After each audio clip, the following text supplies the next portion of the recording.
Ya. Bismillahirrahmanirrahim.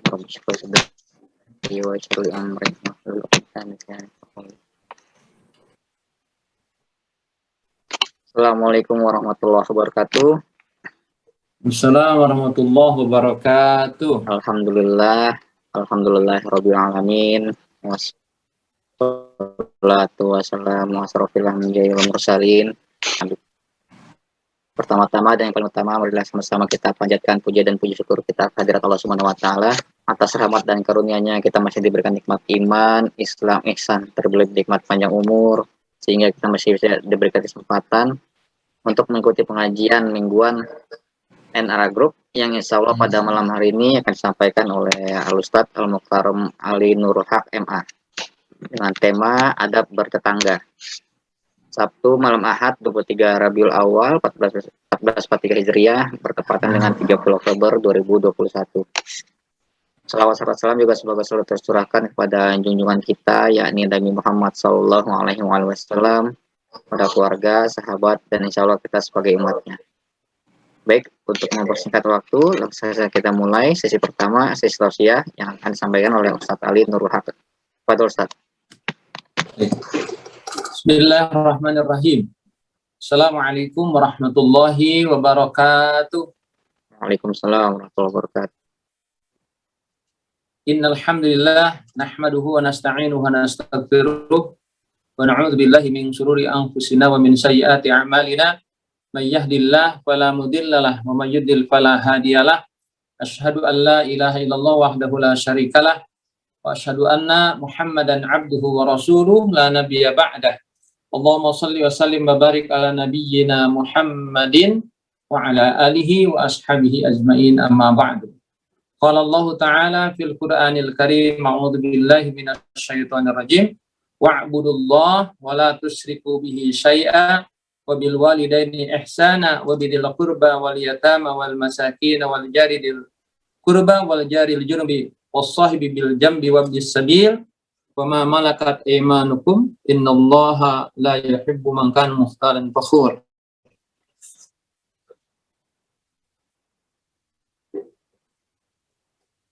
Surah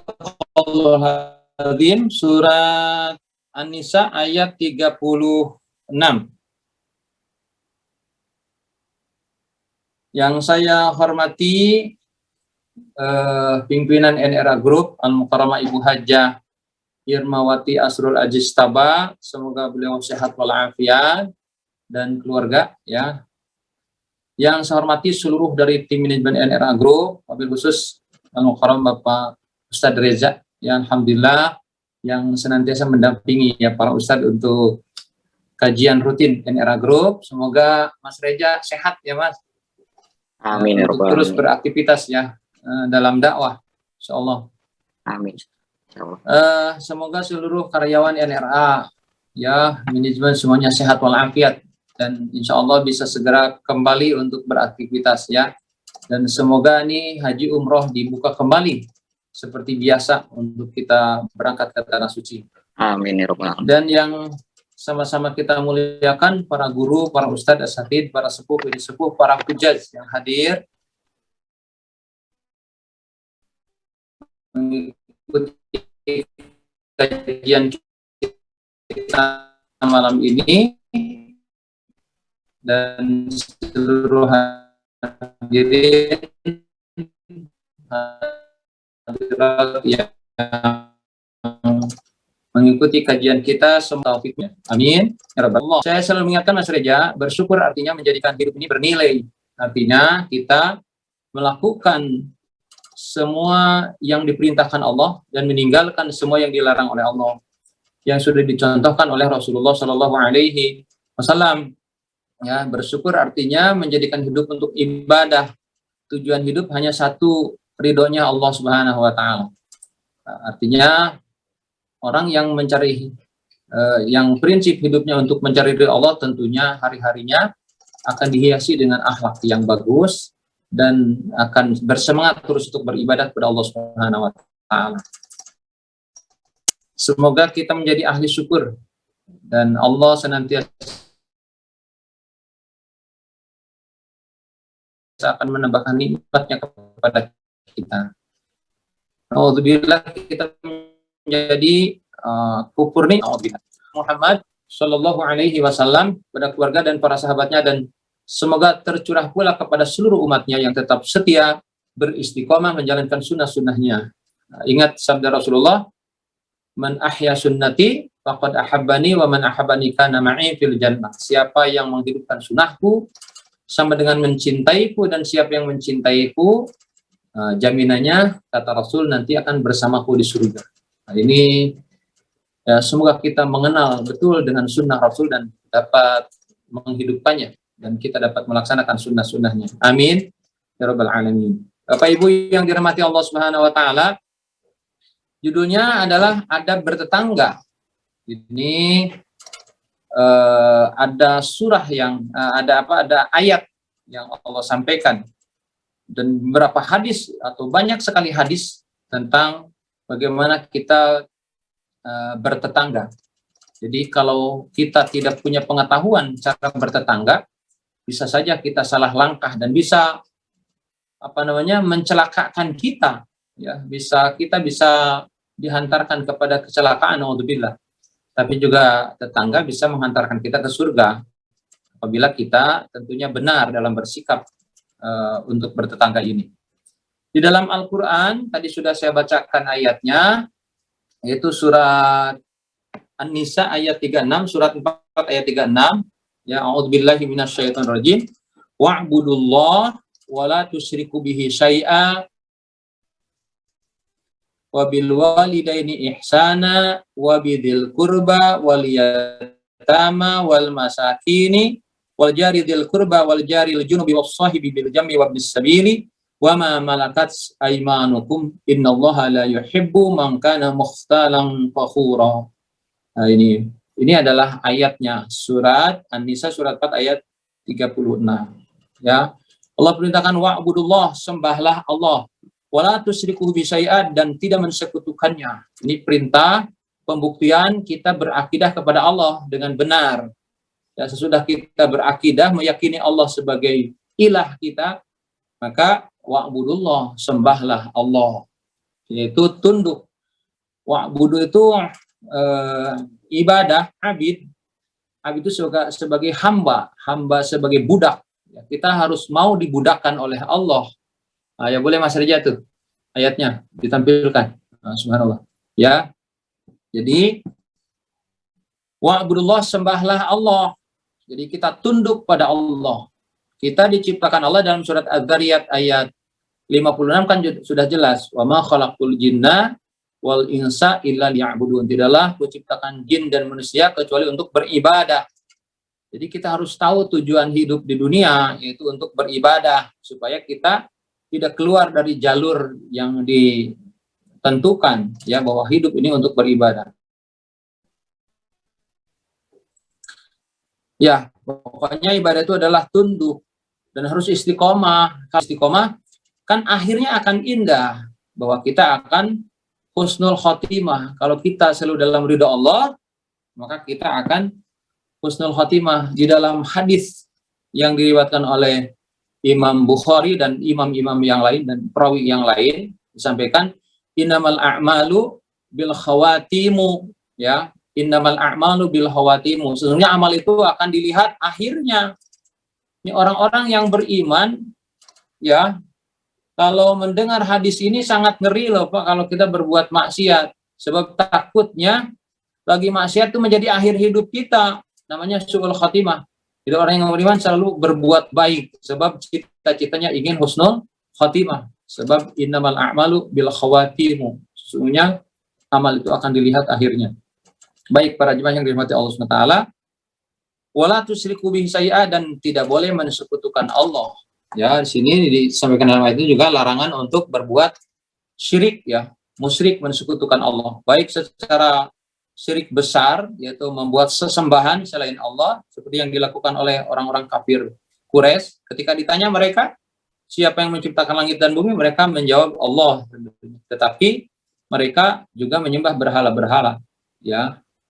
Mereka juga yakin Allah pencipta, Allah memberi rezeki, tapi mereka juga meyakini adanya pelantara, yaitu berhala-berhala itu.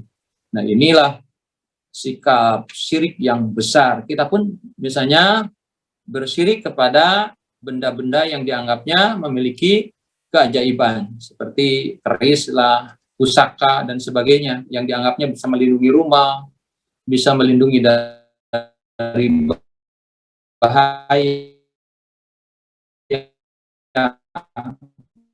Ini juga sama, kita menghinakan Allah seakan-akan Allah tidak lagi maha. Kita yakini ada golok daripada keris, dia benda mati yang kalau diyakini nanti dimasukin setan, ya, yang menjadikan kita seakan-akan itu ajaib. Dan ini banyak sekali di Indonesia yang berkeyakinan seperti itu, masih memuliakan benda-benda. Apalagi kalau kita misalnya ke keraton-keraton, ya, ada upacara-upacara yang dianggapnya itu mendatangkan keberkahan, sampai-sampai mohon maaf, kotoran kebo bule dianggapnya berkah sehingga dipakai cuci muka. Itu kan kalau syirik jadi bodoh jadinya. Jadi otaknya tidak dipakai kalau orang-orang syirik itu. Jadi mundur. Sementara orang yang berakidah akan kreatif. Dengan ujian yang Allah berikan akan sangat kreatif. Tidak akan mentok pada keajaiban, menunggu hal-hal yang instan tanpa ada kebenaran. Nah, ini yang harus kita hindari. Syirik kecil yaitu berbuat riya. Inilah perbuatan orang-orang munafik. Orang-orang munafik itu apabila beramal bukan untuk Allah ternyata, hanya untuk kebanggaan dirinya, hanya untuk dilihat manusia. Sebagaimana Allah sampaikan di dalam surat An-Nisa ayat 142.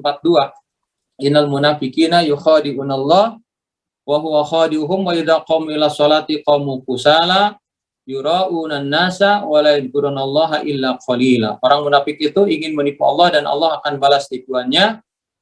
Idza qamu ila sholat qamu kusala, apabila dia sholat malas. Tuh, idza qamu ila sholat qamu kusala, malas. Yura'unan nas, dia hanya ingin berbuat riya, sekalipun berbuat amal dia riya, itu munafik. Wala yadhkurunallaha illa qalila, dan dia tidak ingat Allah kecuali hanya sedikit saja. Nah, ini naudzubillah, kalau ada sifat yang di kita naudzubillah. Makanya tidaklah kita berbuat syirik. Nah, ini wabil walidaini ihsana, dan berbuat baik kepada ibu bapak. Betapa hebatnya berbuat baik pada orang tua disandingkan dengan perintah ibadah dan larangan syirik. Betapa hebatnya ini. Nah, ini habluminallah, habluminanas pertama adalah berbuat baik kepada ibu bapak. Bapak ibu jangan merasakan sudah hebat, ya.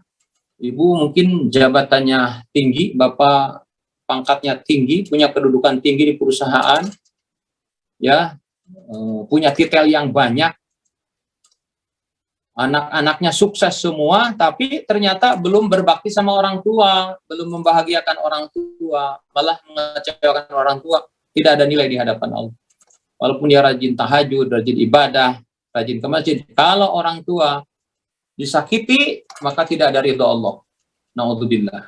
Ini sampai-sampai Rasul bersabda, al-walidu awsatu abwabil jannah wa in syi'ta fadi dzalikal baba awihfadhu, ya. Allah Rasul menyampaikan orang tua itu adalah pintu surga yang paling tengah. Tuh.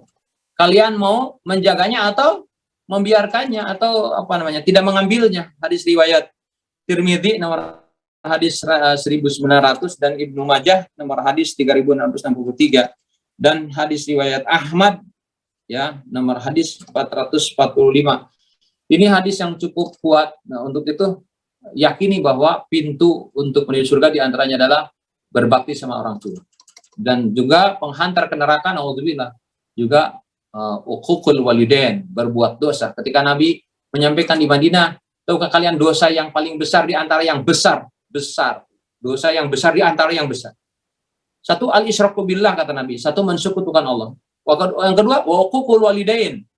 Keduanya adalah berbuat durhaka sama orang tua.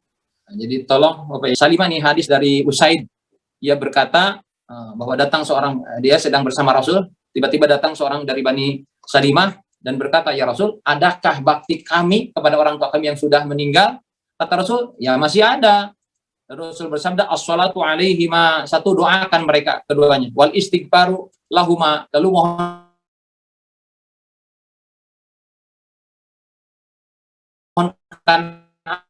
ampun atas dosa keduanya. Kemudian wa infad atau anakku solu ila bihima, menyambungkan silaturahim pada saudaranya yang terputus waktu ayah ibu kita ada terputus tuh. Nah, kita yang masih hidup anak-anaknya harus itu sebagai baktinya harus menyambungkan. Wa ikramu shadiqihima, dan memuliakan sahabat-sahabat orang tua kita. Nah, ini kadang-kadang nggak kepikiran. Ya, salah seorang sahabat Nabi, anaknya Abdul bin Abdul Aziz itu sering mengadakan perjalanan, anaknya Umar bin Khattab, anaknya Umar bin Khattab itu mengadakan perjalanan ke Madinah. Dia selalu mempergunakan unta dan keledai. Kalau capek pakai unta, dia pakai keledai. Di tengah perjalanan ketemu dengan seorang pemuda Badui, ya, orang Arab pegunungan. Dipanggilnya, ya pulang sini. Apakah kamu anaknya si Bapak Anu, gitu ya? Betul katanya. Lalu putranya Umar ini ya menyerahkan keledainya yang biasa dia pakai. Ini keledai pakai. Lalu ini sorbanku, imamah yang dipakai di kepala di orang Arab yang bagus, dikasihnya. Lalu para sahabat, sungguh Allah akan mengampuni dosamu. Kau memberikan kebahagiaan kepada seorang Badui, dia akan sangat bahagia dengan keledai. Badui itu jangan dikasih keledai, kasih uang 1 dirham aja senang dia. Ini dikasih keledai dan dikasih sorban. Lalu Umar bisa, saya mendengar Rasulullah bahwa kita diperintahkan untuk memuliakan anak dari sahabat atau memuliakan sahabat dari orang tua kita. Dia ayahnya adalah sahabat ayahku, yaitu Umar bin Khattab. Jadi subhanallah, kita kadang-kadang melupakan itu. Karena itu adalah amaliyah yang luar biasa. Para jemaah yang dirahmati Allah Taala. Nah, kemudian di sini wabidil kurba, dan kepada karib kerabat kita harus bagus ya. Pada kita berumah tangga tapi tidak ada kerukunan, saling benci ya, saling musuhan, nggak ada rahmat Allah, terputus rahmat Allah. Di rumah-rumah yang tidak ada kasih sayang yang tidak terjalin, naudzubillah. Wal yatama, dengan anak yatim. Kita kadang-kadang sibuk ngurusin harta kita, sibuk nyumbang sana sini, tapi kadang-kadang tidak peduli terhadap anak yatim. Padahal sudah jelas dalam surat Al-Ma'un, di antara para pendusta agama itu adalah wadzalikal ladzi yad'ul yatim, orang-orang yang tidak peduli terhadap anak-anak yatim. Naudzubillah ya. Kalau ada di sekitar kita anak yatim, tolong perhatikan. Apalagi anak yatim itu adalah saudara kita. Hartanya harus dijaga. Dianya harus dibimbing sampai sukses. Sudah dewasa, sudah besar, sudah menikah, serahkan tuh hartanya. Nggak boleh diganggu kecuali untuk bagian dari kebutuhan. Nah, itu baru tuh kata Nabi, orang yang menghantarkan anak yatim sampai sukses, dia ana waqafil yatim fil jannah hakada. Nabi mengisyaratkan bahwa aku dan pemelihara anak yatim di surga bagikan jari telunjuk dan jari tengah dekatnya. Oh subhanallah. Jadi mohon ya diperhatikan. Kemudian, nah ini wal masakin, orang-orang miskin. Kita juga harus menyambungkan silaturahim dengan orang-orang miskin, mereka yang tidak memiliki kemampuan, yang penghasilannya tidak mencukupi, maka tidak termasuk orang yang beriman, orang yang tidur kenyang sementara tetangganya tidur dalam keadaan lapar. Itu termasuk juga para pendusta agama adalah orang-orang yang tidak memperhatikan orang-orang miskin. Kemudian wajaril qurba wajaril junub. Di sini disampaikan bahwa kita harus berbuat baik kepada tetangga yang dekat dan tetangga yang jauh. Inilah yang akan saya bahas. Bagaimana kita adab-adab bertetangga. Nah, ya, kita tidak mungkin hidup tidak bertetangga. Kita setiap hari akan berinteraksi dengan sesama manusia yang lain, dan yang paling dekat adalah tetangga. Nah, ini yang harus kita ketahui. Nah, Jibril selalu berwasiat kepada Nabi, dan sering sekali, ya, Jibril selalu berwasiat kepada Nabi. Majala yusini Jibrilu bil jari hatta dhanantu annahu sayuwarrithuh. Nah, ini wasiat malaikat Jibril kepada Nabi, Bapak Ibu. Jibril senantiasa berwasiat kepadaku agar memelihara, memuliakan atau berbuat baik kepada tetangga. Hati-hati Muhammad, tetangga. Ya, muliakan tetangga. Sering sekali. Sampai-sampai Nabi menganggap bahwa tetangga itu harus dapat warisan. Saking Jibril selalu mengingatkan gitu. Seakan-akan wah, ini warisan juga harus dapat nih tetangga. Ya, saking Jibril harus mengingatkan terus terhadap hak tetangga. Bagaimana bersikap kepada tetangga.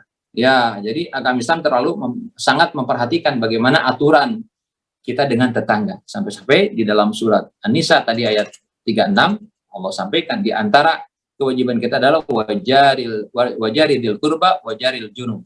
Jadi kita harus berbuat baik kepada tetangga yang dekat dan tetangga yang jauh. Sampai yang dekat yang jauh masih harus kita perhatikan. Nah, bagaimana adab bertetangga itu? Sebab Islam itu mengatur hidup itu tidak hanya bertetangga, jangan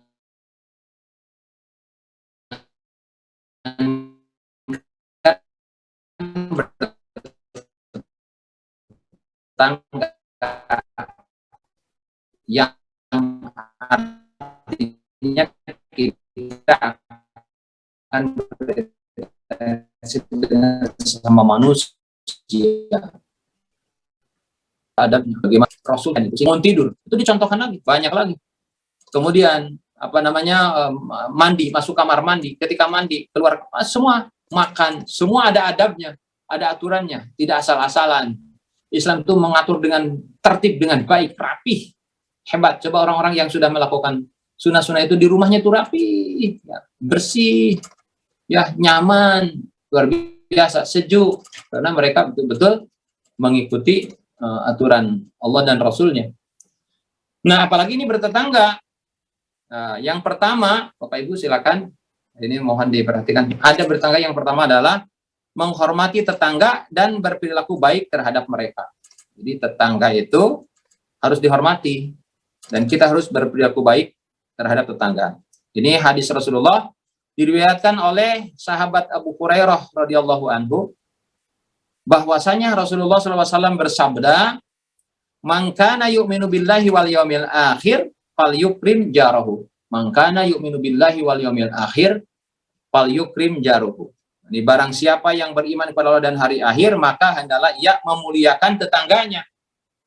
Coba Bapak Ibu, ini disimak hadisnya. Man kana yu'minu billahi wal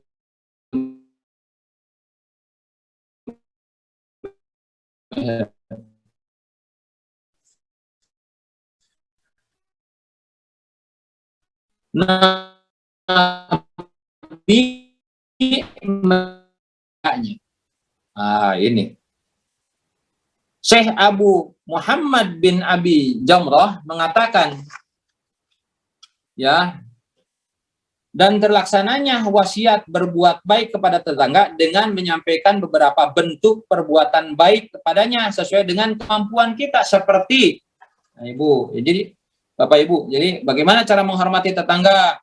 Seperti tentunya memberi hadiah. Ini nomor pertama loh. Syekh Ahmad tadi menyampaikan bahwa memberi hadiah.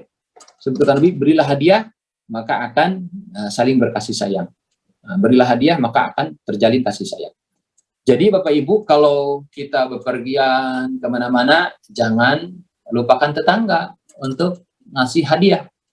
Saya suka bawa ibu-ibu ke Bapak Ibu ke belanja, ya, di sana di kebun kurma. Kadang-kadang ribut, wah, Bapak sudah ngitung, ada catatan kadang-kadang buat Pak ini, Pak ini, Pak ini, Pak ini, oh semuanya tuh dicatat.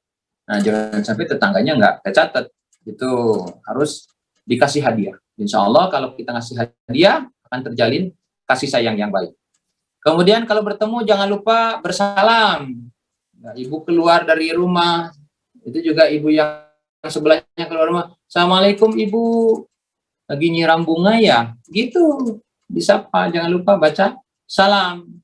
Jangan, "Bu, nah ini enggak Bu, nyiram ya Bu?" Nah, harusnya bersalam dulu. "Assalamualaikum Ibu." Atau kita datang dari pasar, ibu sebelah lagi nyapu, "Assalamualaikum Ibu." "Oh, waalaikumsalam. Pulang dari pasar ya Bu?" "Ya, lagi rapi-rapi ya Bu." "Iya Bu, nih lagi nyiramnya." Kan indah. Diawali dengan salam, saling mendoakan. Kalau cuman, "Bu, nyapu Bu?" "Iya." Apalagi, "Pagi Bu?" "Nggak tahu pagi Bu." "Ya. Sore Bu?" Nggak ada. Tapi kalau assalamualaikum, keselamatan atau kesejahteraan atasmu, ya, atas salam sejahtera atasmu. "Waalaikumsalam." Ini kan dijawab dengan yang sama. Jangan waalaikumsalam, berarti waalaikumussalam. Jawaban yang benar adalah Waalaikumsalam. Begitu Bapak Ibu. Ya, kemudian wajah yang berseri-seri, nggak boleh ibu masang wajah yang tidak sedap kepada tetangga, tidak boleh. Kalau ibu beriman kalau dan hari akhir, awas, tidak boleh ibu memasang, bapak memasang wajah yang apa tuh, yang asem, tidak enak. Kita harus senyum yang ramah, ya. Mungkin kita sedang ada masalah dengan suami, dengan anak, dengan banyaknya apa tuh masalah, tetap saja kepada tetangga kita tidak boleh memperlihatkan itu. Ketika ketemu tetangga, kita sebaiknya kita harus bersikap ramah, ya, tidak boleh berwajah yang tidak baik. Kemudian diantaranya juga ketika memperhatikan keadaannya, di tetangga kita kenapa nggak keluar rumah, perhatikan, tengok, assalamualaikum Bu, kok udah seminggu ibu nggak keluar rumah, ada apa sih?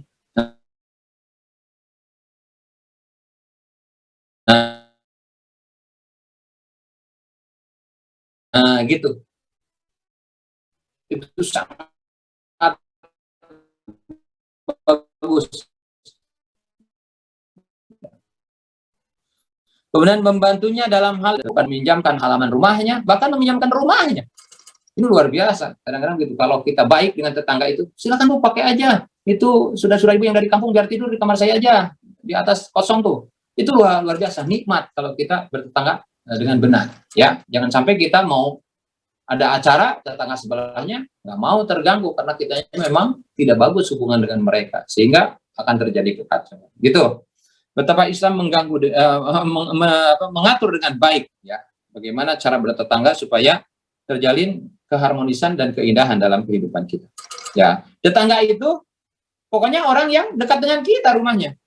Baik itu orang muslim, non-muslim, kafir, ya. Orang jahat, preman, tetap aja namanya tetangga. Nah, tetap aja kita sikapnya harus benar, nggak boleh salah. Gitu, ya. Baik itu orangnya baik kepada kita, baik itu kerabat kita atau orang nggak ada hubungan apa dengan kita, yang dekat rumahnya dengan kita, yang berada di sekitar kita, itu namanya tetangga. Baik ya, Bapak Ibu, kita harus baik, kasih hadiah, ucapan salam, muka, wajah kita harus baik, ya. Ini di antara. Kemudian, nah ini kadang-kadang yang menimbulkan masalah. Bangunan rumah kita jangan mengganggu tetangga.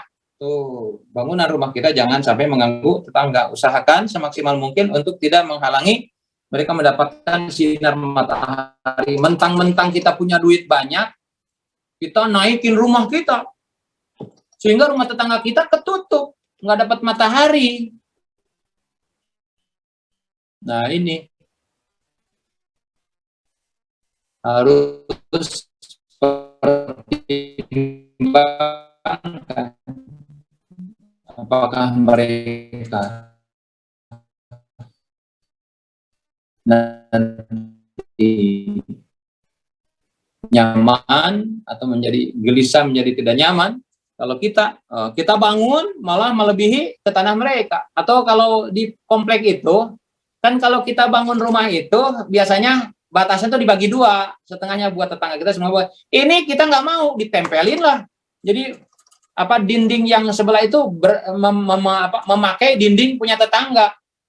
Nanti kalau kita apa tuh maku-maku bisa ngeblas ke tetangga.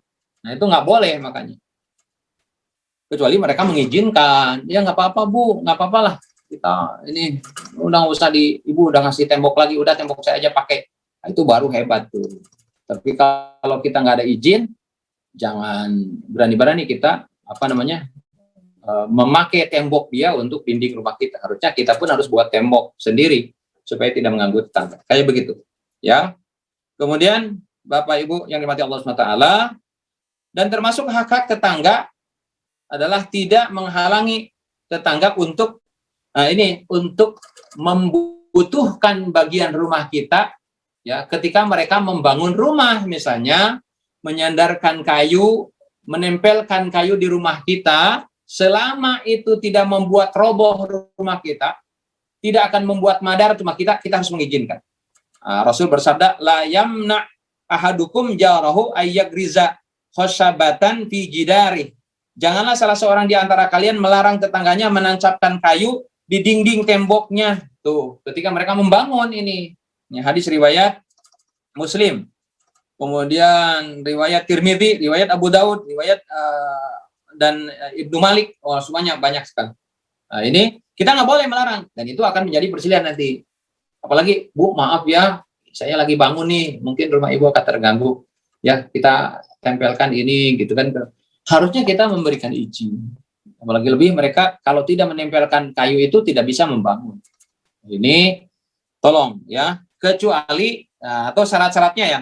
Yang pertama, tidak merusak atau merobohkan dinding tembok rumah kita. Kedua, dia sangat membutuhkan untuk meletakkan kayu itu di dinding rumah kita.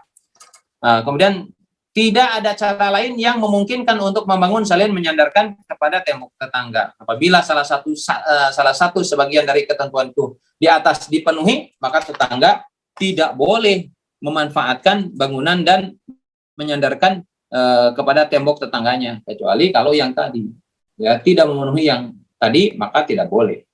Untuk itu kita sebagai tetangga kalau mau tadi harus memenuhi syarat. Kalau tetangga kita juga dikasih tahu, silakan Bu, tapi jangan sampai rumah kita roboh ya dan sebagainya. Itu. Baik, kemudian yang ketiga adalah memelihara hak-hak tetangga, terutama tetangga yang paling dekat. Bapak Ibu, ini kadang-kadang ini saya sering juga di perjalanan umroh Mas Reja, Ibu ribut nih. Nih beli ini Pak buat Pak Anu, Pak Anu. Ya Pak Udin, Pak Udin mah waktu umroh juga nggak ngasih sama kita, nggak usah dikasih. Kadang-kadang itu balas-balasan namanya. Padahal ketika Aisyah bertanya kepada Rasulullah, ya Rasulullah, siapa yang berhak kita perhatikan? Ya, tetangga yang mana dulu yang harus saya kasih kata Siti Aisyah. Lalu Rasul bersabda, ila aqrabihima min kababan. Yang rumah atau yang paling dekat pintunya dengan rumah kita. Jadi yang pertama kalau diperhatikan adalah tetangga yang paling dekat. Ya. Jadi tetangga yang jauh dan dekat beda haknya. Jadi yang pertama kali harus dikasih kalau kita punya oleh-oleh, punya apa-apa yang dekat dulu. Dan dia di sini tidak disampaikan, oh dia jahat, apa dia baik, apa dia orang bukan muslim. Tidak. Yang penting dia adalah tetangga yang paling dekat. Kan bisa bahaya Mas Reja kalau kita bawa oleh-oleh duren coba ya. Karena dengan tetangga sebelah kita kurang baik, dilewat kan yang dikasih tetangga yang rumahnya lebih jauh. Kan yang lebih dekat menderita jadinya. Hanya kebagian baunya. Kan itu dosa. Awas. Kembali ya Bu, saya mengatakan, man kana yu'minu billahi wal yawmil akhir, siapa yang beriman kepada Allah dan hari akhir. Ini iman loh. Ini tanggungannya iman. Kalau kita iman, perhatikan tetangga. Dan tetangga itu kan yang paling tahu. Kita baru pulang, bawa apa, dia lihat, kita bawa pisang. Nah, kalau nggak dikasih kan, artinya membuat pilara namanya. Membuat orang itu tidak enak. Nah, ini tolong ibu-ibu, sekali lagi, siapa yang harus dikasih? Tetangga yang paling dekat dengan kita. Mau itu jahat, mau itu baik, tapi perintah ini adalah perintah Rasul, kita harus ngasih yang paling dekat dulu, sebelum yang jauh-jauh. Ini yang jauh dikasih, yang dekat enggak. Nah, ini enggak boleh. Nah, berarti, kenapa yang dekat harus kita kasih? Yang tadi, karena dia yang paling tahu, dia yang melihat, dia yang menginginkan. Ya, sementara yang jauh kan enggak melihat. Kedua juga, kalau ada apa-apa, yang pertama kali menolong kita juga tetangga yang dekat. Baik terpaksa atau tidak, pasti tetangga yang dekat. Yang melihat kita, kemusibahan, pasti dia akan menolong kita. Nah, ini yang harus perhatikan. Kemudian, tidak mengganggu tetangga. Nomor berapa tuh? Nomor 1 tadi, kita harus memuliakan tetangga. Kemudian, yang kedua adalah menghormati tetangga. Kemudian, bangunan rumah kita tidak boleh mengganggu tetangga.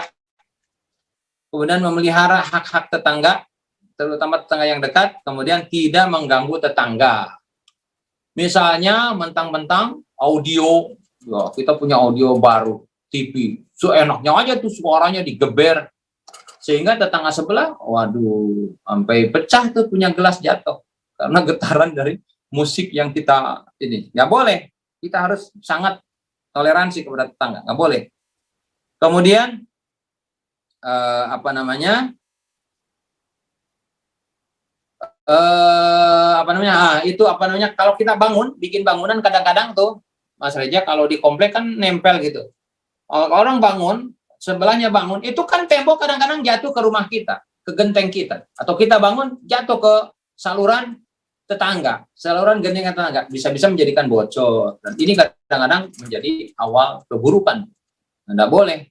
Nah, dalam hadis Abu Hurairah disebutkan adanya larangan dan sikap tegas bagi seorang yang mengganggu tetangga. Rasulullah SAW menggandengkan antara iman, nah ini juga menggandengkan antara iman kepada Allah dan hari akhir, apa namanya, kepada orang-orang yang mengganggu tetangga. Rasulullah sabda, man kana yu'minu billahi wal yaumil akhir fala yu'dhi jarahu. Tuh, barang siapa yang beriman kepada Allah dan hari akhir, maka janganlah dia mengganggu tetangga. Berarti yang mengganggu tetangga sama dengan tidak iman ke Allah, tidak takut dengan peradilan Allah. Yang bahwa tetangganya gelisah sampai-sampai pindah. Ada begitu. Bu, kenapa pindah? Aduh, Ustaz udah nggak kuat saya bertetangga dengan dia. Masya Allah. Anak saya kan itu belum nikah-nikah, Ustaz. Disindir aja. Perawan tua lah apa. Duh, Ustaz. Saya udah nggak kuat, Ustaz. Sabarlah, Bu. Aduh, saya udah biarinlah Ustaz saya pergi. Itu bahaya. Ini hadis berikutnya yang Bapak Ibu harus. Nah, yang tadi hadisnya hadis riwayat Bukhari nomor hadis 1609, hadis Muslim nomor hadis 2463.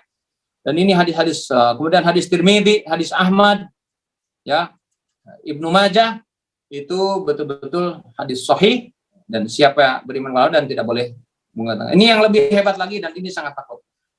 Ini hadis dari Suraih radhiyallahu anhu meriwayatkan bahwa Nabi Muhammad SAW bersabda, wallahu la yu'minu, wallahu la yu'minu, wallahu la yu'minu. Demi Allah tidak beriman. Demi Allah tidak beriman. Kila wa man ya Rasulullah? Ya, para sahabat bertanya, siapa yang tidak beriman itu ya Rasulullah? Qala alladzi la ya'manu jaruhu bawa yaqahu. Ya, beliau menjawab yang tetangganya tidak aman dari keburukannya. Tuh, Bapak Ibu hati-hati.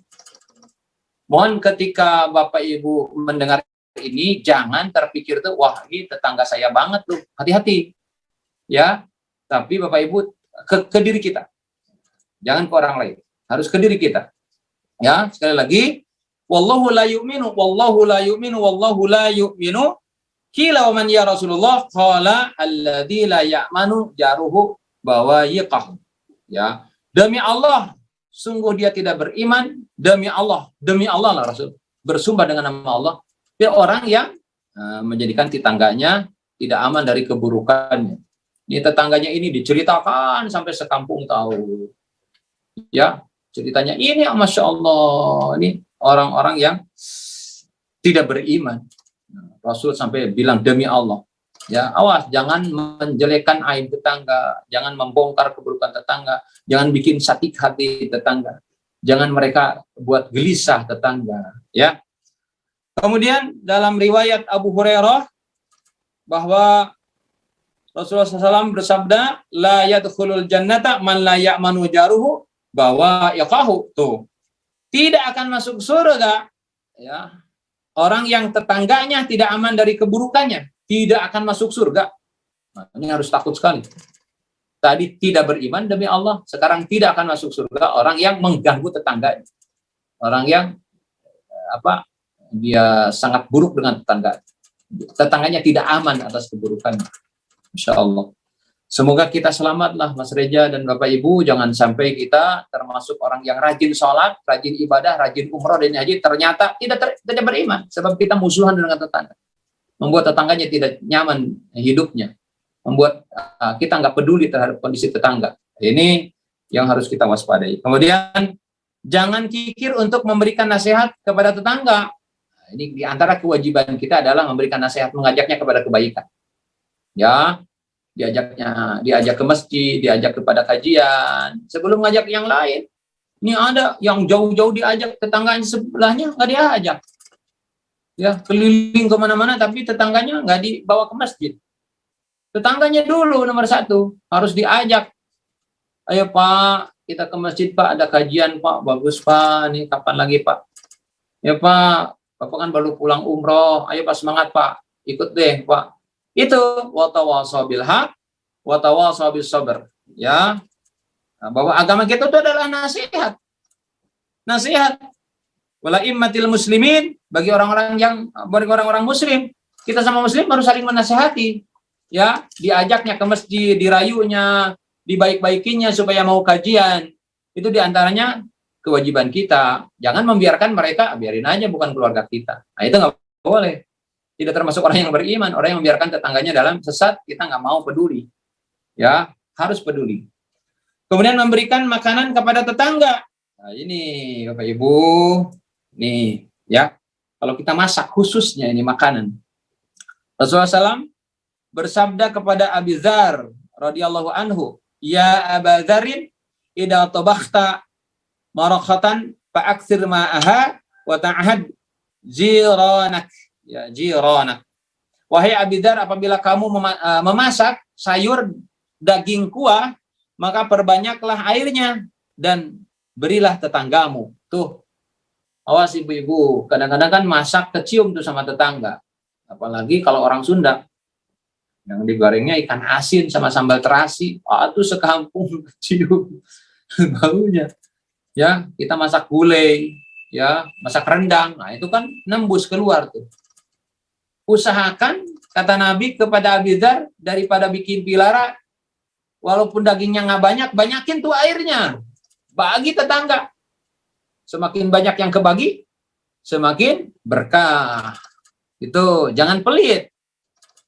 Tetangga sampai nanya, "Bu, tadi masak rendang ya?" "Apaan? Hidungnya aja tuh. Bau rendang." Mungkin tuh di warung Padang ada, padahal dia habis masak rendang. Nggak boleh. Ya, harusnya kasih walaupun cuman sekedarnya. "Duh, maaf Bu, saya nggak masak banyak. Nih sekedarnya ya Bu, mudah-mudahan ini berkah." Senang tetangga. Ya, jangan anggap ini adalah hal yang remeh membiarkan. Sedikit lagi, kemudian bergembira ketika mereka bergembira dan berduka ketika mereka berduka. Nih, jadi ketika mereka bergembira, kita harus ikut gembira. Ketika mereka berduka, kita harus ikut berduka. Kita jenguk mereka. Kita perhatikan. Sesekali tadi kasih hadiah mereka. Sesekali undang ke rumah kita. Wah, ya, tetangga dekat-dekat lah berapa orang. "Bu, kita makan nih habis Jumatan nanti di rumah. Bikin nasi liwet." Bagus Pak. Ini akan berkah itu. Rumah kita berkah, bertetangga akan berkah. Padahal nggak begitu hebat-hebat masakannya. Tapi karena undangannya, karena keramahan kita, ya kita sajikan dengan penuh kemesraan. Indah itu bertetangga. Ya, ini tetanggaan udah 20 tahun, tetangga belum pernah masuk ke rumah kita. Tetangga udah bertetangga ada sekian tahun. Kecuali kalau ada hajatan doang, kita butuh mereka, baru kita sesekali lah yang tetangga-tetangga dekat tuh ajak untuk makan-makan di rumah kita. Ini biar kita semakin berkah. Ya, kemudian itu diantara akhlak baik seorang muslim. Dan Nabi kan menyampaikan dalam hadisnya, akmalul mu'minina imanan ahsanuhum khuluqa. Sebaik-baik orang yang beriman yang paling bagus akhlaknya. Akhlak yang baik itu adalah seperti tadi, mengundang tetangga, menjenguk tetangga, memperhatikan tetangga. Ya, ketika mereka gembira, ikut gembira. Jangan malah, "Pak Odin, Pak Haris tuh yang tetangga kita baru beli mobil lagi Pak, baru Pak, bagus Pak." Jadi kalau kitanya bersih hati, dia bilang, "Alhamdulillah, Pak Haris memang orangnya baik Pak, orangnya rajin nabung, orangnya bisa ngatur ekonomi, sehingga bisa kebeli mobil, hebat dia mah." Nah itu yang bersih. Tapi kalau kotor hati lain, Pak Haris baru beli mobil baru, ya paling juga dia mah ngutang dari bank, besok juga seminggu lagi juga jadi ambil tuh. Nah, paling begitu, ya. Jadi para jemaah yang dirahmati Allah Subhanahu Wa Taala, kita harus berbuat baik kepada kepada tetangga. Dikit lagi, tidak mencari-cari kesalahan tetangga. Nah ini, tidak boleh mencari-cari kesalahan tetangga. Sudah jelaskan di dalam surat 49, surat Al-Hujurat, ayat 12. Surat 49, 12. A'udzubillahi minasyaitonir rajim. Ya ayyuhalladzina amanu jtanibu katsiran minadh-dhon inna ba'dadh-dhoni itsm. Wala tajassasu. Hai orang-orang yang beriman, janganlah kalian saling berburuk sangka. Sebab sebagian buruk sangka itu adalah dosa. Nah, boleh buruk sangka apalagi kepada tetangga. tuh tetangga datang tuh mau minjem uang kayaknya tuh nggak boleh, padahal mau ngirim mengirim, ya nggak boleh Bapak Ibu, curigaan nggak boleh. Wala tajassasu, jangan mencari-cari kejelekan orang. Tajassus, kalau sudah itu ada kebencian. Wala yaghtab ba'dukum ba'du, akhirnya saling menggunjing. Wah, udah gitu udah termasuk orang yang muflis, yang bangkrut, orang-orang yang suka ngurusin aib orang, ngomongin aib orang, itu namanya tajassus. Itu tidak boleh dan itu dilarang dalam surat Al-Hujurat surat 49 ayat 12. Bapak Ibu yang dirahmati Allah Subhanahu wa taala, kemudian sabar atas perilaku kurang baik mereka. Nah, kadang-kadang kita tidak menemukan tetangga itu baik semua. Ada tetangga kita yang ternyata, mohon maaf, rese banget ya. Aib kita dibongkar ya, anak kita kadang-kadang dilecehkan ya, suami kita diganggu dan sebagainya. Nah, ini. Nah, kita harus apa? Kata Nabi, bersikap sabar. Harus bersikap sabar. Ya, kalau sabar kita menghadapi tetangga yang jahat, maka dijamin ya oleh Allah adalah tentunya surga dari Allah Subhanahu wa taala. Ya, kemudian di dalam Al-Qur'an surat Asy-Syu'ara, surat Asy-Syura ayat 37 Mas Reja. Surat Asy-Syura ayat 37, Allah berfirman, walladzina yajtanibuna kabairal itsmi wal fawahisha wa idza ma ghadibuhum yaghfirun. Sini disampaikan bahwa dan bagi orang-orang yang menjauhi dosa-dosa besar dan berbuat perbuatan keji, dan apabila mereka marah mereka memberi maaf. Oh ya. Dan bagi orang-orang yang menjauhi dosa-dosa besar dan perbuatan-perbuatan keji, dan apabila mereka marah mereka memberi maaf. Jadi kalau ada tetangga yang membuat kita marah, dia tidak marah, ya, dia tetap tersenyum, dia tetap baik, dia tetap bersalam, dia tetap memberi hadiah, dia tidak melayani keburukan tetangga. Ini yang hebat. Kemudian di dalam Al-Quran surat Ali Imran ayat 134, ini yang diantara ciri orang yang bertakwa ya, yaitu wal kadhiminal ghaidha wal 'afina 'anil nas, yaitu orang-orang yang mampu menahan dirinya ketika marah dan memaafkan kesalahan manusia. Ketika Nabi bersabda, innamasyadidu bisyur'atin, nah, sesungguhnya orang yang kuat itu bukan orang yang jago gulat, bahwa orang yang kuat itu adalah alladzi nafsahu indal ghadab, orang yang mampu menahan dirinya ketika dia marah. Itu Bapak Ibu. Bahkan Nabi bersabda bahwa ada 3 orang yang Allah cintai, ya.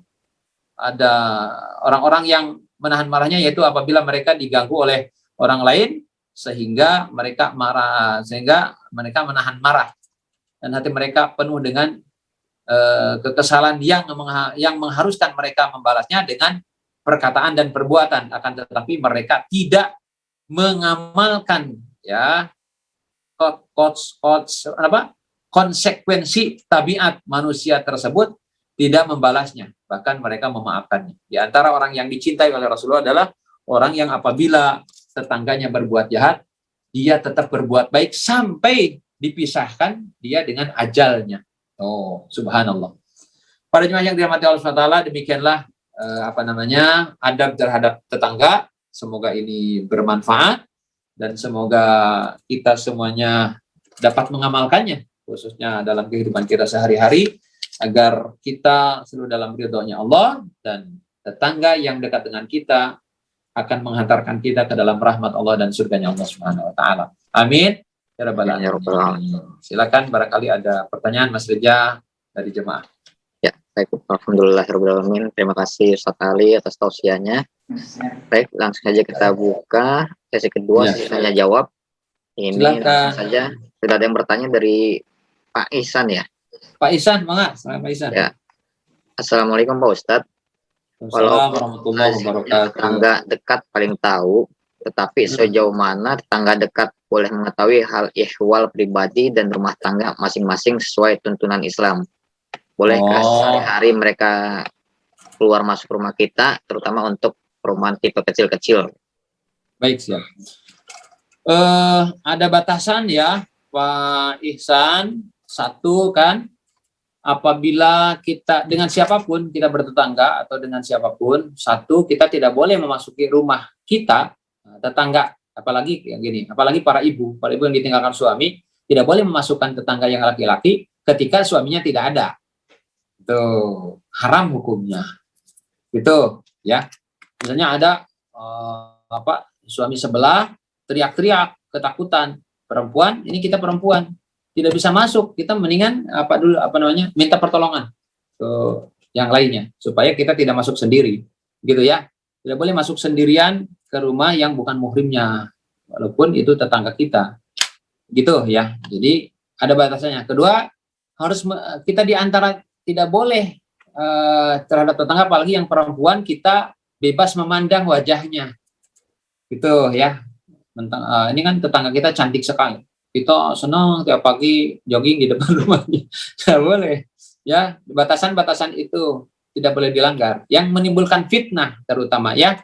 Walaupun seakrab apapun, kita tidak boleh masuk ke rumah tetangga kita tanpa izin, apalagi ada perempuan harus ada suaminya, harus ada mahramnya di dalamnya, tidak boleh berduaan di dalamnya, itu sangat berbahaya.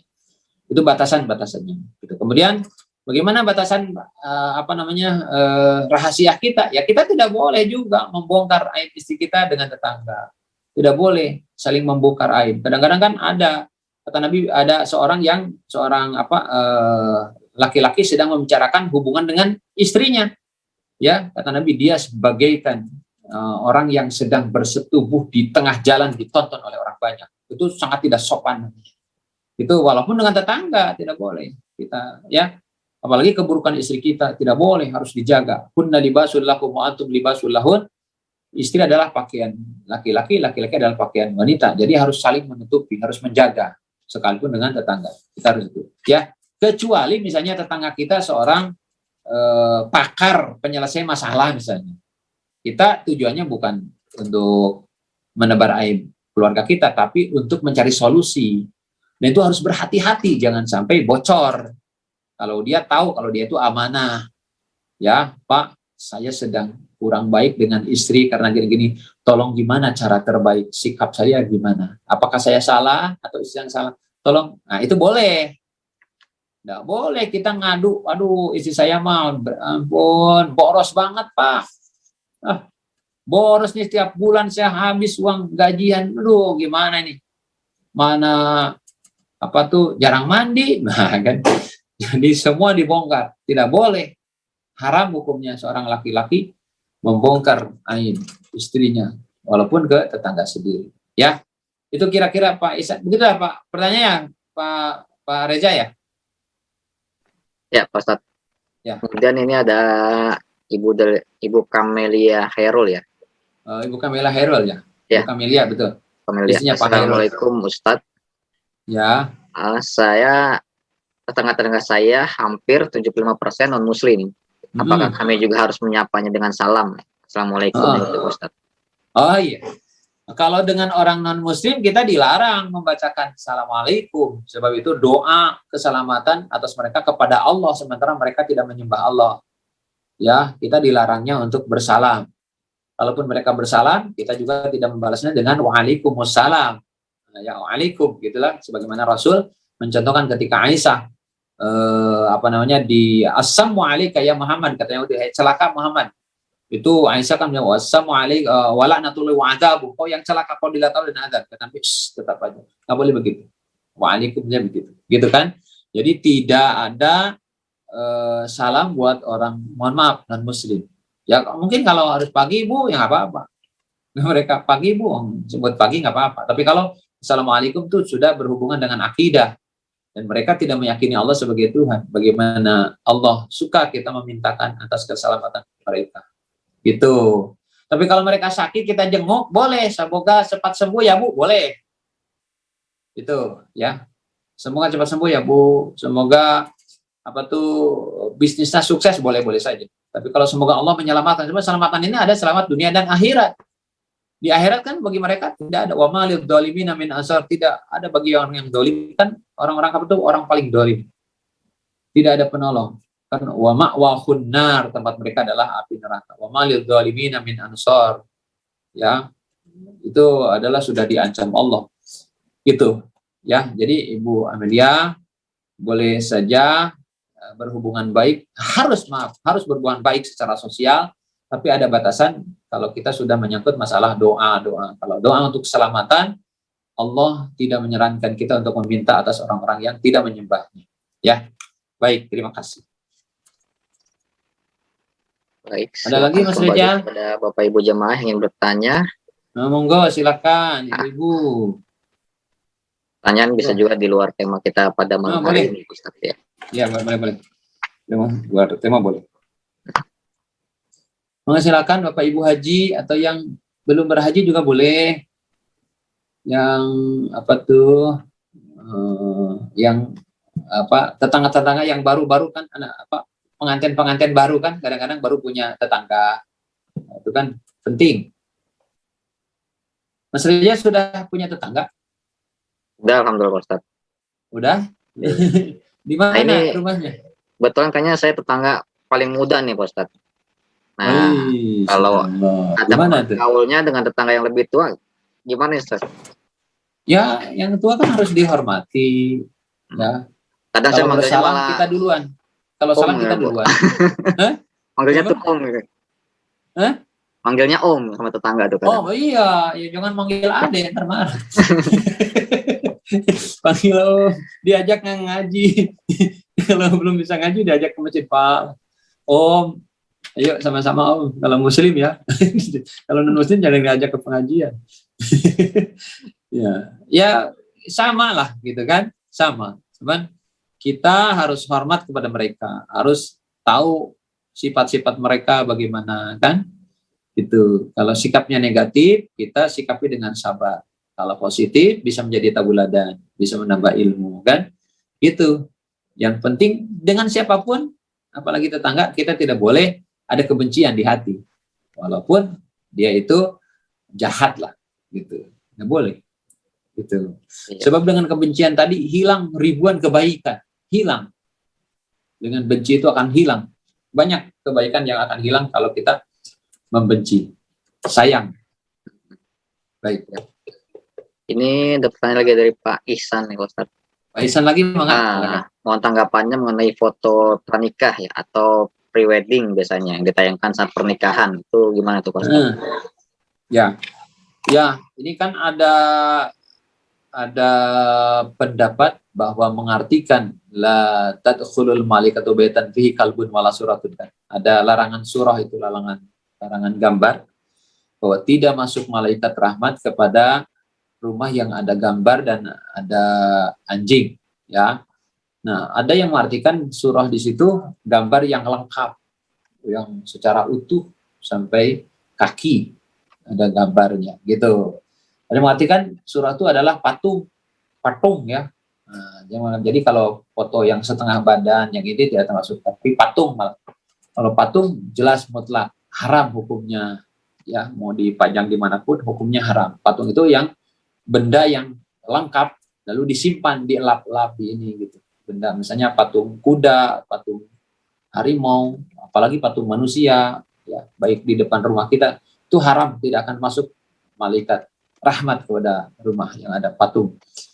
Nah, kalau di prawedding itu satu kan memang kalau belum nikah itu sudah jelas berdekatannya ya, berposenya itu sudah haram. Orang belum nikah, kecuali sudah nikah dulu, nikah syirri misalnya, nikah secara agama. Nah, itu paling tidak melanggar aturan itu.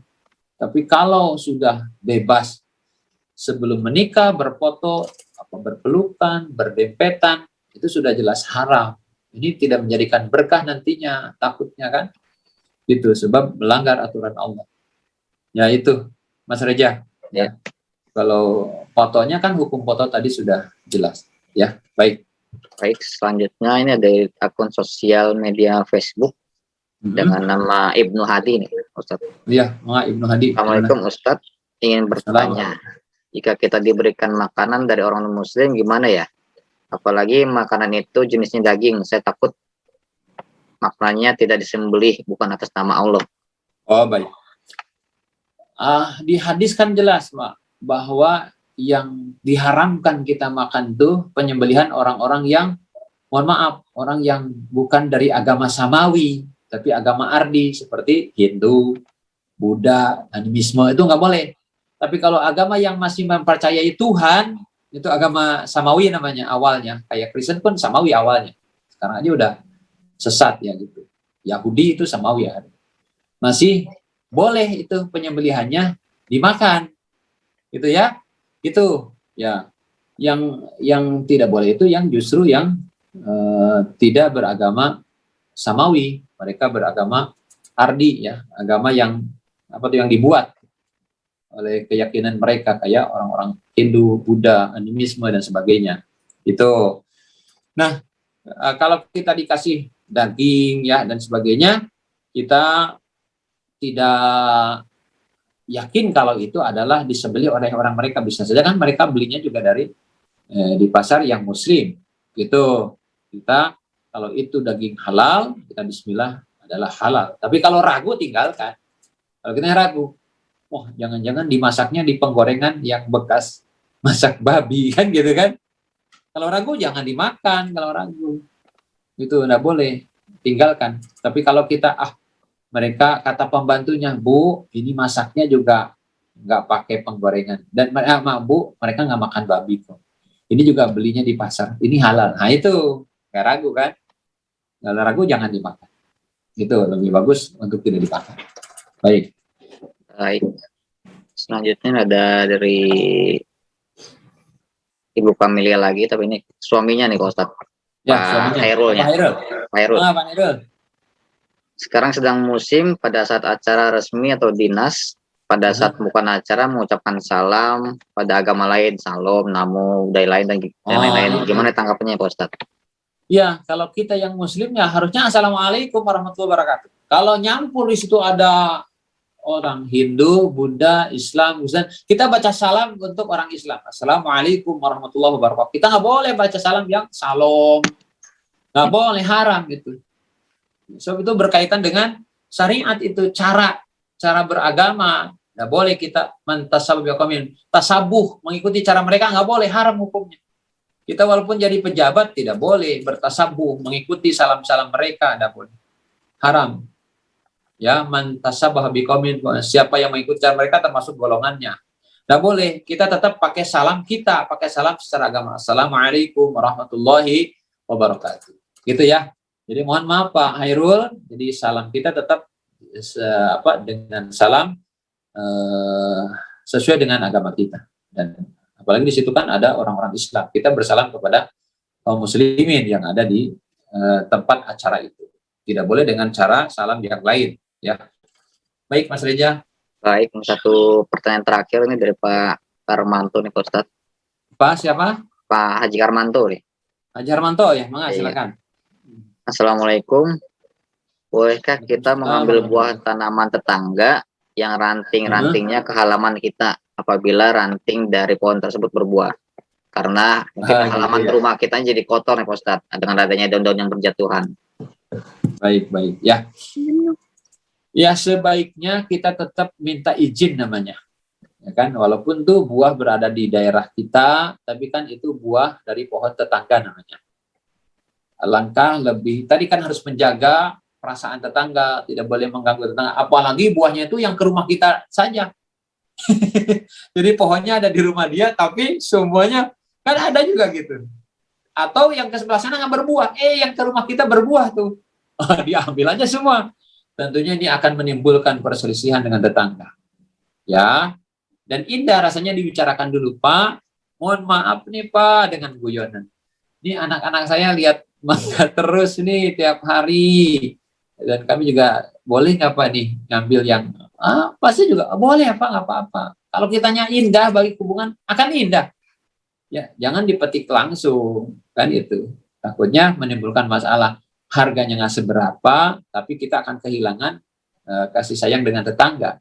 Lebih bagus kita bicarakan dengan cara yang santun, yang baik, dan ketika kita tetap membersihkan daun-daun itu, tetap akan mendapatkan kebaikan-kebaikan. Gitu ya. Jadi tetap kita bicarakan dengan tetangga, dan insya Allah akan lebih berkah, lebih bermanfaat. Gitu. Cukup Mas Reza. Ya, ada satu lagi tahu Pak Ustadz. Satu lagi, Dari Ibu Dwi Astuti ya. Bu Dwi, mangga Bu Dwi. Ya, Assalamualaikum Ustadz. Bagaimana cara menghadapi tetangga yang kurang menghargai tetangga lainnya? Misal kalau membutuhkan sesuatu meminjam barang, tapi melalui orang lain, apakah boleh kita menegurnya nih? Gimana? Kalau dia minjam barang ke kita, dia lewat orang lain gitu? Ya, betul. Kayak gitu? Ya. Mas Reja, tolong pinjemin barang ke Bu RT gitu? Iya. Atau ibu itu yang disuruh minjem atau ibu yang dipinjeminnya? Ya, tadi misalnya si Ustadz Ali misalnya mau pinjem ke Bang Dirgam, tapi lewat saya. Oh gitu. Tapi bukan si ibu itu bukan yang disuruhnya, bukan ya? Yang dipinjemin. Yang dipinjemin. Baik. Nah itu juga bagian yang contoh yang tidak bagus. Kenapa harus nyuruh orang? Kalau dia butuh sesuatu akan lebih indah bersilaturahim kan? Itu. Assalamualaikum Bu. Waalaikumsalam. Ya ada apa-apa Bu? Ini. Nah akan timbul persis. Tapi kalau kita yang dipinjamin sabar tadi sikapnya. Kalau kita sabar, kita nggak usah datang sendiri, pakai nyuruh-nyuruh. Nah itu yang tidak sabar. Tadi yang Allah jamin keselamatannya, Allah cintai adalah orang yang sabar mensikapi tetangga yang seperti itu. Cara sabarnya biasa aja. Oh iya Bu, kasih aja ke Pak ini. Atau nanti, tapi tolong ya Bu, kalau sudah ini tolong dikembalikan. Gitu, sampaikan. Nggak usah ada marah-marah. Kenapa kamu yang disuruh? Nggak usah, biarin aja. Kita sudah mungkin saja dia malu kalau langsung. Itu ya, mungkin saja dia segan. Kita husnudzon saja biar kita dapat kebaikan. Yang tadi disampaikan diantaranya orang-orang yang tetap berbuat baik kepada tetangganya walaupun tetangganya itu tidak baik. Nah, itu diantara tidak baik tuh kalau minjem nyuruh orang gitu kan. Harusnya kan silaturahim dengan kita. Itu ya. Insya Allah kalau ibu sabar mensikapinya tetap akan terjalin kebaikan dan insya Allah ibu dicintai oleh Allah. Sebagaimana dalam hadis tadi disampaikan oleh Rasulullah. Baik, alhamdulillah. Alhamdulillah.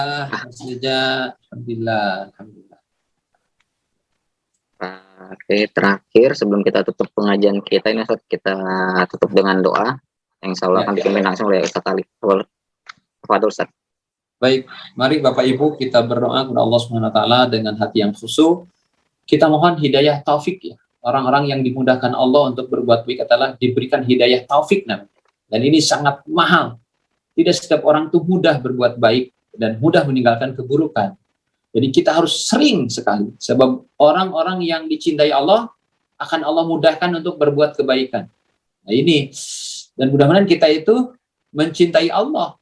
Kalau kita mencintai Allah, Allah pun akan mencintai kita. Dengan cara mengikuti sunnah-sunnah Nabi, mengikuti ajaran Rasul. Ya, berusaha mendekatkan diri kepada Allah. Bapak Ibu yang dirahmati Allah Ta'ala, mari kita rundukkan hati kita mohon kepada Allah dengan hati yang khusyuk dan tadarus. Semoga Allah kabulkan doa-doa kita. Bismillahirrahmanirrahim. Barik wasallim. Amin. Alhamdulillahirabbil alamin. Hamdan syakirin hamdan na'imin. Hamdan yuafi ni'amahu wa yukafi'u majidah. Ya Rabbana lakal hamdu kama yanbaghi li jalali wajhikal karim wa li'ali sultanik. Allahumma shalli wa sallim wa barik ala nabiyyina Muhammadin wa ala alihi wa sahbihi ajma'in. Allahumma ighfir lana dzunubana wa liwalidayna warhamhum kama rabbawna shighara. ولجميع المسلمين والمسلمات والمؤمنين والمؤمنات الأحياء منهم والأموات إنك سميع قريب مجيب دعوة ويا قاضي الحاجات. اللهم إنا نسألك الهدى والتقى والعفاف والغنى. اللهم أغننا بالعلم وزينا بالحلم وأكرمنا بالتقوى وجملنا بالعافية. ربنا لا تزغ قلوبنا بعد إذ هديتنا وهب لنا من لدنك رحمة إنك أنت الوهاب. Allahumma aslih lana dinana alladhi wa ismatu amrina wa aslih lana dunyana allati fiha ma'asuna wa aslih lana akhiratana allati ilaiha ma'aduna waj'alil hayata ziyadatan lana fi kulli khair waj'alil mauta rahatan lana min kulli shar. Allahumma ahsin akibatana fil umuri kulliha wa ajirna min hidyid dunya wa adzabil akhirah. Rabbana hab lana min azwajina wa dhurriyyatina qurrata a'yun waj'alna lil muttaqina imama. Rabbana taqabbal minna innaka antas samiul alim wa tub 'alaina innaka antat tawwabur rahim. Rabbana atina fid dunya hasanah wa fil akhirati hasanah wa qina adzabannar. Subhanaka subhana rabbika rabbil izzati amma yasifun Wassalamun alal mursalin. Alhamdulillahirabbil alamin. Semoga doa kita dikabulkan Allah. Amin ya rabbal alamin. Terima kasih sekali atas tausiahnya pada malam hari ini, juga Bapak Ibu jemaah sekalian. Jangan lupa besok juga ditunggu kembali kehadiran Bapak Ibu jemaah sekalian. Insya Allah besok ya masih ada pengajian kita akan sampaikan oleh Tuan Guru ya. Kelas Mustafa dengan tema keutamaan membaca istighfar. Masih di link Zoom yang sama. Ditunggu kembali Bapak Ibu jemaah sekalian. Langsung dari NTB, langsung dari Mataram. Ya. Mataram. Ya Mas Reza. Terakhir sama-sama Pak Ustadz, kita baca istighfar 3 kali. Astagfirullahaladzim, astagfirullahaladzim, astagfirullahaladzim, dan doa penutup majelis. Subhanakallahumma wa bihamdika asyhadu an la ilaha illa anta astaghfiruka wa atubu ilaik. Terima kasih Ustadz Ali sekali lagi dan Bapak jemaah sekalian. Wabillahi taufiq wal hidayah. Wassalamualaikum warahmatullahi wabarakatuh. Assalamualaikum warahmatullahi wabarakatuh. Ya.